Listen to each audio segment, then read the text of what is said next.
ஒரு வியாபாரி என்ன பண்ணுறான், ஒரு கழுதையும் ஒரு நாயும் வளர்த்துக்கிட்டு இருந்தான். தன்னோட வியாபாரத்துக்கு சுமைகளை சுமந்து செல்ல கழுதையும், வீட்டை பாதுகாத்துக்கிறதுக்கு நாயும் வளர்த்துக்கிட்டு இருந்தான். இந்த வியாபாரி வேலை முடிஞ்சு வீட்டுக்கு போகும்போது அவன் வளர்க்குற நாய் என்ன பண்ணுனா, அவன் மேலே ஏறி கொஞ்சம் அவன் மடியில் படுத்து கொஞ்சிக்கிட்டு இருக்கும். கொஞ்ச நேரம் அந்த நாய் அவனை கொஞ்சின பிறகு தான் அவனை விடும். அதுக்கப்புறம் போய் அவனோட வேலையை பார்ப்பான். இது எல்லாத்தையும் வீட்டுக்கு வெளியிலேருந்து பார்த்துட்டு இருந்த கழுதை என்ன பண்ணுது, இந்த நாய் மேலே அதுக்கு ரொம்ப பொறாமை.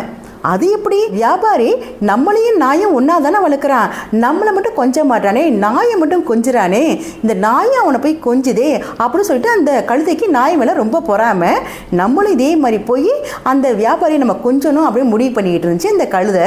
ஒரு நாள் என்ன ஆகுதுன்னா, அந்த வியாபாரி வேலை முடிஞ்சு வீட்டுக்கு வரும்போது வழக்கம் போல் என்ன பண்ணுது, அந்த நாய் அவன் மேலே ஏறி கொஞ்சிட்டு அவனை விட்டுட்டு இப்போ அவன் போய் முகமெல்லாம் கழுவிட்டு காஃபி கொண்டாந்து சாப்பிட்டுட்டு ஒரு சேரில் உட்காந்துருந்தான்.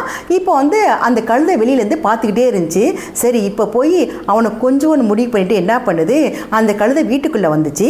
வீட்டுக்குள்ளே அந்த வியாபாரி கிட்ட தன்னோட காலை எடுத்து அந்த வியாபாரி கழுத்தில் போய் வைக்க போச்சு. கழுத்தில் வச்சோன்னே அந்த வியாபாரி என்ன பண்ணா, பயந்து போய் ஐயோ கழுதை நம்மளை கடிக்க தான் வந்துருச்சு அப்படின்னு சொல்லி முடிவு பண்ணி என்ன பண்ணா, பக்கத்தில் ஒரு பெரிய உருட்டுக்கட்டை இருந்துச்சு.